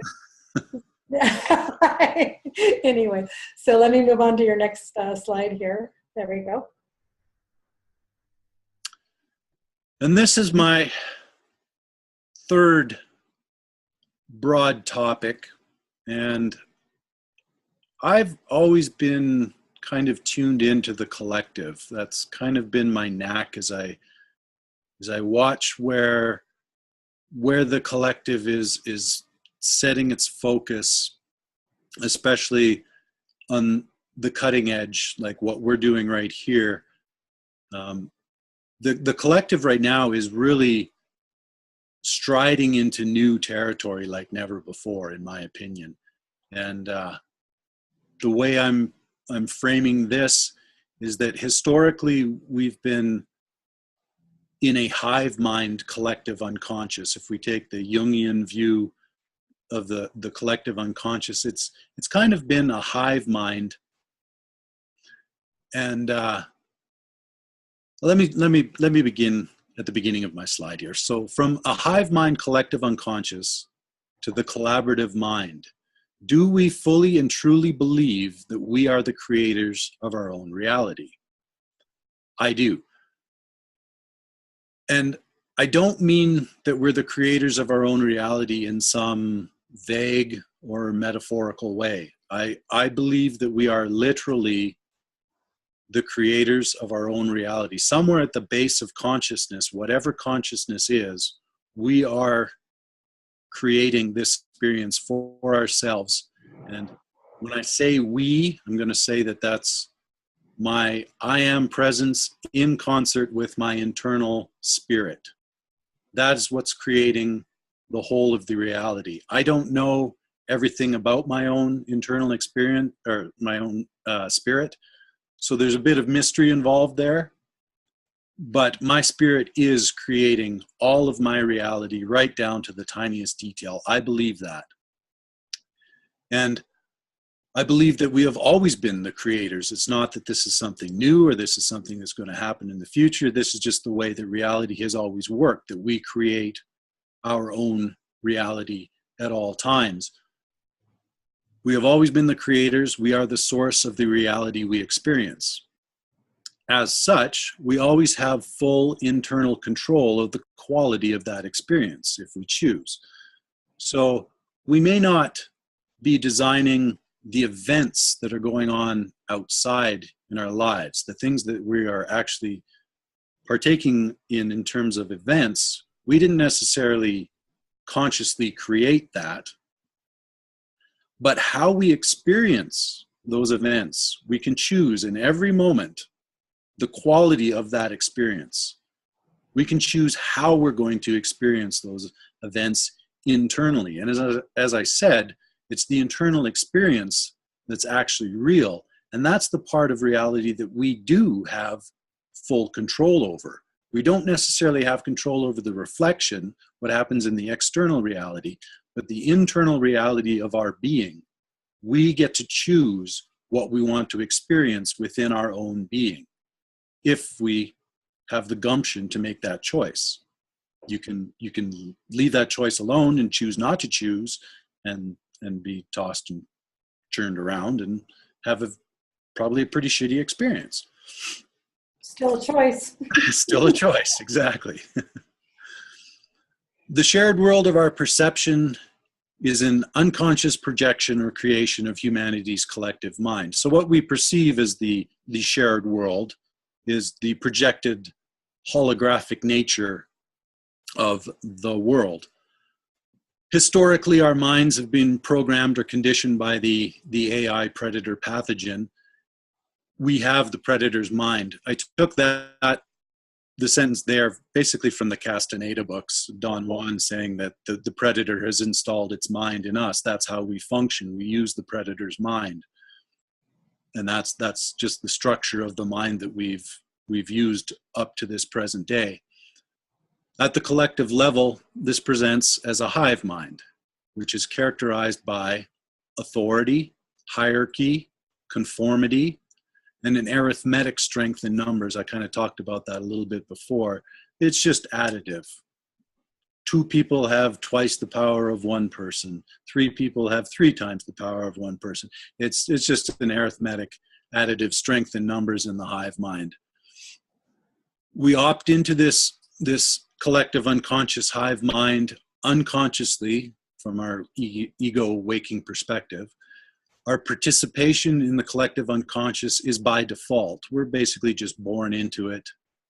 And this hive mind is pretty much predictable and boring. And the AI wants it to be predictable. It wants to know what we're doing, what we're going to do. And it requires incessant entertainment. I just wanted to add that in because I myself, my entire life, I've never been bored. The topic of boredom came up in a recent discussion, and I can honestly say I've never been bored in my life. And I believe that the requirement for entertainment is kind of a low-level pathology. It's almost maybe it's neurotic. Maybe we can call it that. The need for entertainment is neurotic. I've always been able to entertain myself. I don't know why that's been unique to me, but I've never ever been bored. If I find a boring situation, I can somehow make it fun for myself internally, always. Yeah. I think that's going to bring us Okay. next to, Yeah, definitely think, I mean, just in the terms of synchronicity, you know, I just wrote to somebody today, I'm never bored. I mean, my life is, how could I be bored with the internal processes that are going on here? You know, and that's just another way of inviting people that are listening to really take this in and understand that, you know, something really fundamental, beautiful truth here. Can I add a little bit to that? I just want to add about the predator's mind, which is, you know, this AI or the dead light consciousness that we talk about here. And so when we heal our own selves, when we step into this, into the path of healing ourselves and healing our mind first, what happens is we gain this new energy signature of our mental body. It changes. It becomes fluid. It becomes you know, like a living light frequency that is so unpredictable. Even to, you know, to ourselves. And the beauty of that, once we, and this is when we can step in and recognize that new energy signature that we actually are having, stepping out of that hive mind mentality and stepping into this new mental energetic signature. And so that to me is what we can recognize in each other. And it gives us that fearless feeling of being okay, making mistakes, and being okay with moving forward with that signature, with that new signature that we're going to have. Our mental bodies will change. The energetic level will change in this collaborative mind period. thanks. That's all I want. That leads perfectly into our next slide, which is the collaborative mind. So we're moving from the collective hive mind into what I'm calling the collaborative mind, or I guess we're calling the collaborative mind, as this term seemed to catch on with all of us. This collective mind is very different. It values diversity, and that's what I was talking about before, where we appreciate each other for our differences. We value our differences. We can come together on the basis of conformity, but we have to recognize that it's the ways in which we are different. And I think all of us have probably had that experience, probably at work with some of our coworkers. There's a collective project on the table, and there's one person that always goes and does some aspect of the project that you're like, oh, thank God, because I hate doing that. I'm so glad that so-and-so is willing to do that, likes doing that. And we can find examples of that, I think, in our lives where we really appreciate that people are different from us. And that's, I think, something that we can really focus on, that we really need to value our differences. It's a very essential step to creating this collaborative mind. The collaborative mind is egalitarian. We're all equal in this collaborative mind, but it's an equality based in our infinite nature, not just a congruent, conformist, you're the same packet and that's the same packet and you're the same packet. No, we're all a different infinite package, but we're all equal. Infinity equals infinity. This collaborative mind recognizes sovereignty, choice, self-determination. We're coming together in this new reality creation as a matter of choice. We're not just born into this collaborative mind as a default setting. This is something that once you recognize your own sovereignty, define yourself as an individual, define your own integrity, you then have the choice to come together with others that likewise are sovereign individuals and want to and choose to collaborate together. That's the difference. This is actually a conscious choice to come together and create something new together. This demands integrity and authenticity. You can't fake it in the collaborative mind. Bullshit isn't going to work. It's just too easy to see through. If anybody's trying to fake it, I'm sorry. It's too easy to see through it, and we're seeing it in the news all the time. It's just. I'm sorry, but anything less than authenticity is just getting really, really easy to spot these days, and we're getting so used to it. You can't fake it until you make it. That it won't work anymore. Hive mind, yes, you can fake it until you make it. Not anymore. So we're going to value our creativity, innovation. The reason I put the word innovation in there is that in collaborative endeavors, I was thinking along the lines of intellectual property rights when it comes to inventing things. You know, in the history of the world, it's so crazy that one person owns the patent on something, and then everyone else has to go buy this device, and they say, well, I could improve this 10 times. I could make it 10 times better by just improving it. But you can't do that because somebody else owns the intellectual rights to that thing, and you're not allowed to improve upon it.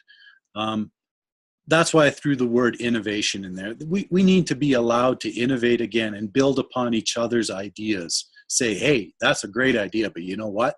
I can add this to it. And the original person is like, whoa, I would have never thought of that. We need to live in a space where that's just a natural thing, that we build upon each other's ideas and trade upon them, because that's just the way a natural human should function in my view anyways. And the collaborative mind is fully conscious of itself and the extent of its creational ability. What I was aiming at there is that once we get used to building collaborative minds and functioning within them, I do believe that eventually we will know exactly how we are creating reality moment to moment. Right now, it's still a fairly mysterious process. Like I say, I'm not completely intimate with my own spirit, but I do believe that it is myself and my spirit that are creating that. And as we move more and more into the collaborative mind, it'll be revealed to us more and more exactly how it is that we are creating this holographic external reality for our shared experience. And this, I guess, is my big concluding statement. Once humanity has transitioned from the unconscious hive mind collective via the path of self-healing, so the self-healing that we're going through now is a process that's bringing us to the possibility of the integrated collaborative mind.